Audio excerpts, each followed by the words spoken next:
Alors, ce que j'appelle choc culturel, c'est que déjà dès mon premier stage dans une grande entreprise, on m'a dit bon bah ok, il délivre bien, ça marche bien, mais il est ingérable. Bon bah ok.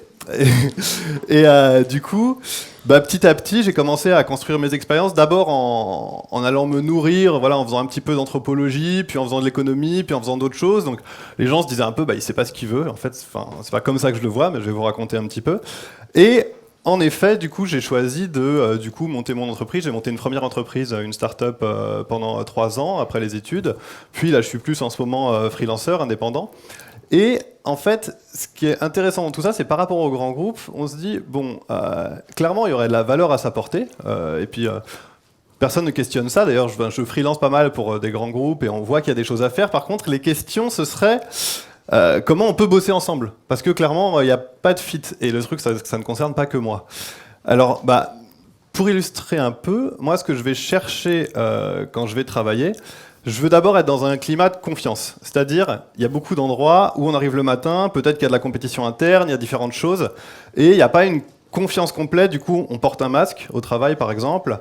On va se donner un rôle, un certain nombre de choses comme ça, alors que j'ai vraiment envie d'être dans un environnement où j'ai une confiance complète et de la vraie bienveillance avec les gens avec qui je travaille. Je veux une certaine liberté. Ce que j'appelle liberté dans le monde professionnel, c'est être jugé sur mes résultats, mais avoir une liberté de moyens assez complète. C'est-à-dire ne pas être jugé sur la manière dont je vais exécuter. On me demande un travail, on me demande un objectif, je vais le faire à ma manière, et j'ai envie de le faire à ma manière du moment que ça marche, et pas être jugé sur la manière dont je fais les choses. La liberté, ça va aussi sur plein de petites choses. Ça fait partie de cette manière de travailler, même les obligations d'horaire de travail, les obligations de lieu de travail. Est-ce qu'elles sont vraiment nécessaires pour produire de la valeur? C'est pas sûr.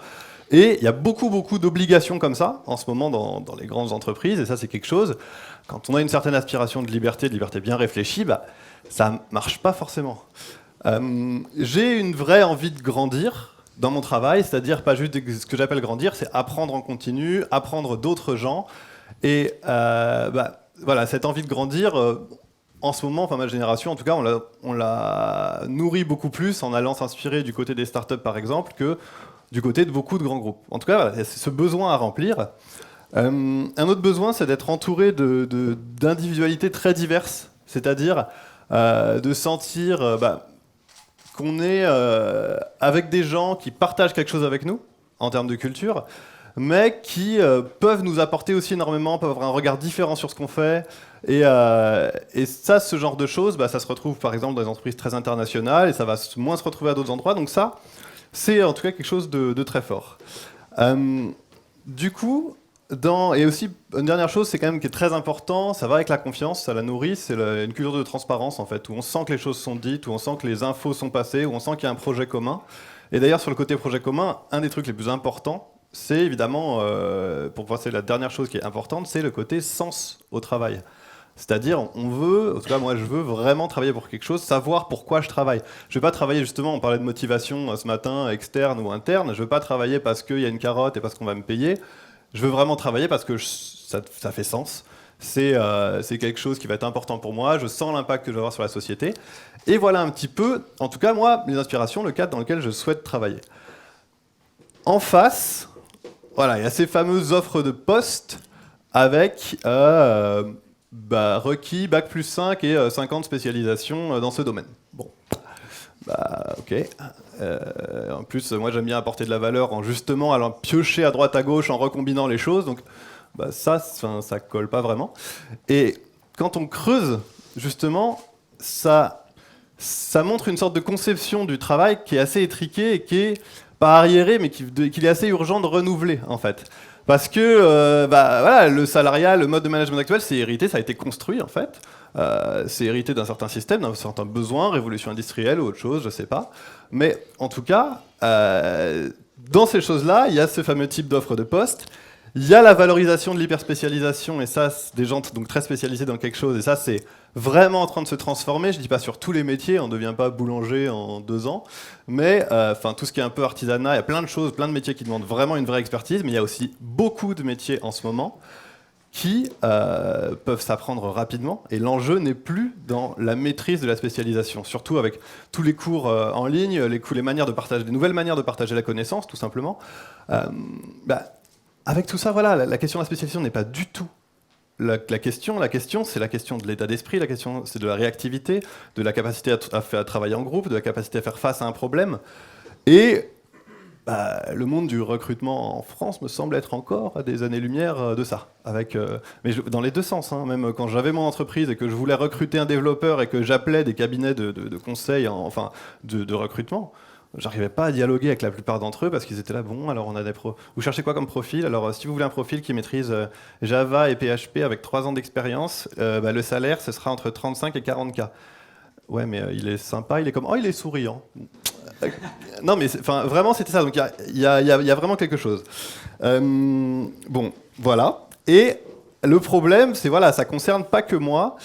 Il y a beaucoup de gens, quand on regarde dans le monde de l'entrepreneuriat, j'y étais beaucoup, j'ai l'impression qu'il y a beaucoup de gens qui y sont par refuge. C'est pas... Parce que être entrepreneur, c'est aussi très dur, c'est solitaire par rapport à quelque chose dans une grosse boîte, même si on est peu nombreux, ça demande beaucoup d'engagement, c'est beaucoup de risques, c'est de l'investissement financier. Et tout le monde ne le fait pas parce qu'il y a une forte envie de changer le monde sur quelque chose. Certains le font parce que c'est pour fuir autre chose. C'est parce qu'il n'y a pas une place qui va les épanouir ailleurs.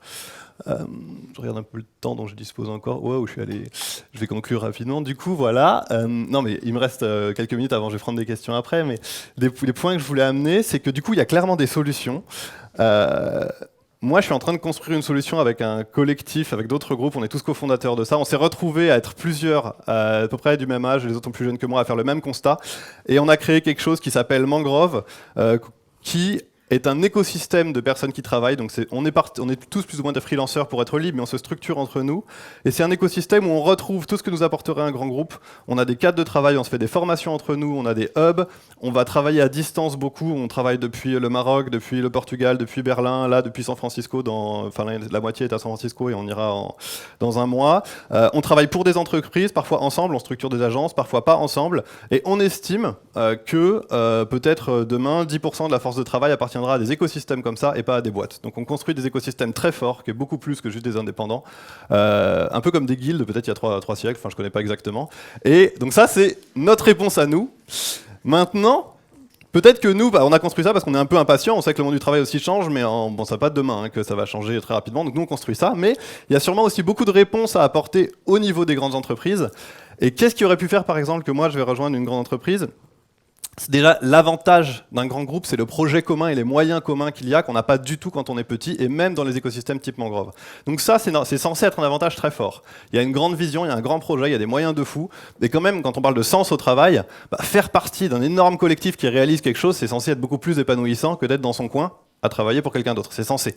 Mais pour réussir ça, il faut avoir, moi ce que je chercherais pour rejoindre ça, donc je suis attiré pour ça, par exemple, faire partie d'un énorme projet d'architecture qui va être très artistique, ou voilà, très créatif, qui va révolutionner tout un quartier, ça me ferait très plaisir. Mais alors, l'environnement dans lequel je souhaiterais être, déjà c'est une organisation beaucoup plus ouverte que ce qu'elle est actuellement. Ouverte, c'est-à-dire, ça c'est hop, ça veut dire que c'est fini. Donc je vais bientôt prendre les questions, non mais là j'ai juste 30 secondes, 1 minute. Ouverte, ça veut dire que je veux par exemple travailler 3 jours pour l'organisation et être 2 jours en contact avec des gens qui sont pas du tout de mon organisation, et ça va permettre de m'inspirer en continu, parce que c'est ce qu'on fait chez Mangrove, et du coup d'amener en permanence. Donc des choses beaucoup moins fermées que ce qu'il y a actuellement.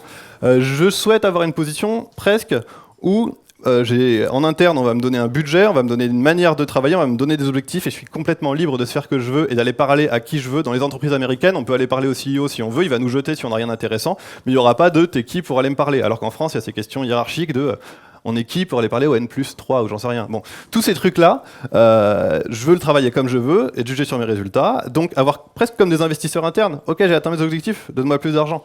Être très focalisé résultat, donc je veux ce genre de choses. Je veux une culture, comme je l'ai dit, de bienveillance, de transparence, un certain nombre de choses. Et En gros, voilà, donc je pense que c'est possible parce que ça a été fabriqué, donc autre chose est possible de le fabriquer. Il faut savoir vers quoi on a envie de tendre et s'inspirer justement de ce qui se fait ailleurs dans le monde, ce qui se fait en dehors des grandes entreprises est très bien pour aller dessiner ce qui est possible, changer les modes de recrutement, recruter comme on parlait de Google tout à l'heure dans l'atelier d'avant, ce que Google appelle les smart creatives et qui ne sont pas du tout les hauts diplômés mais qui sont des gens qui répondent à certains critères de capacité de résolution de problèmes, de manière d'approche, ils prouvent qu'ils savent collaborer et travailler avec un groupe dans un très bon état d'esprit. Et c'est sur ces choses-là qu'il faut jouer pour transformer l'entreprise de demain et pouvoir en faire quelque chose de très vivant plutôt que quelque chose qui périclite. Voilà, je vous remercie.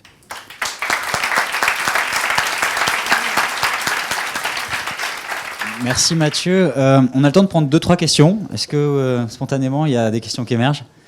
Je vous écoute.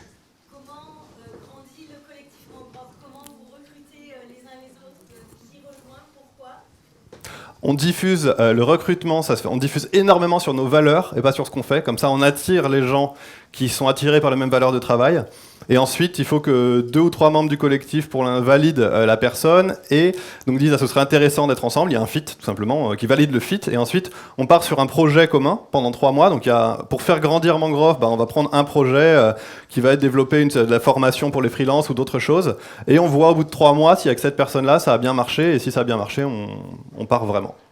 Voilà. Autre question, Grégory ? Est-ce qu'on peut imaginer que dans un système comme ça, tu aies des grands groupes qui mettent à disposition des gens dans l'écosystème? Si moi je veux bien, 2 mois, 3 mois, un peu délégué. C'est drôle, je le voyais, mais pour travailler pour qui? Parce que je le voyais presque à l'inverse. Nos écosystèmes, Mangrove, fournissent de la force de travail aux grands groupes. Mais comme on n'est pas un producteur de voitures, on n'a pas besoin de force de travail. Donc ça voudrait dire quoi? Rendre disponible nos travail pour d'autres gens? Je suis dans un grand groupe, j'ai une idée, j'arrive pas par exemple à l'aboutir, et je me dis tiens, avec ce collectif, je vais pouvoir le tester. Donc je vais venir le tester dans l'autre sens. Oui, c'est-à-dire, on n'a pas forcément vu ça comme ça, mais ce serait intéressant d'avoir des gens, par exemple, à mi-temps, qui viendraient dans le collectif. Le principe du collectif, on parlait ce matin du don contre don, on a construit énormément de choses avec très peu d'argent, avec des profils que toutes les boîtes veulent recruter, même Blablacar ou d'autres, parce qu'on est beaucoup dans les logiques de don contre don dont on parlait ce matin. Donc, sur la moitié du temps, imaginons que la personne apporte beaucoup à Mangrove et du coup profite aussi de toutes les interactions qu'il y a dans Mangrove. Oui, je pense que ce serait envisageable, ouais. De l'intrapreneuriat excubé ou un truc comme ça. Ouais. Autre question peut-être? Alors, moi j'en ai une, je vois pas de la main se lever. Si Google t'avait proposé un job, tu t'es intéressé par ce genre de boîte? Ça pourrait te... Non. Alors, non. Tiens, parce que la culture dans le projet commun ne me parle pas forcément à fond. Et ça fait un peu Disneyland pour moi, en effet, j'aurais l'impression d'être... non, j'aurais un manque de sens chez Google et peut-être une organisation qui déjà pèse trop et qui est pas encore assez disruptive dans ce qui est possible en termes d'organisation. Bon, la Silicon Valley peut se rhabiller. Une dernière question et on arrête. Est-ce que vous êtes sûr que Mangrove va continuer à avoir le sens que vous souhaitez? Le sens de Mangrove même, c'est justement d'épanouir ses membres et de les aider à grandir. Et c'est de donner à chaque membre la possibilité de s'investir sur ce qui fait sens pour eux.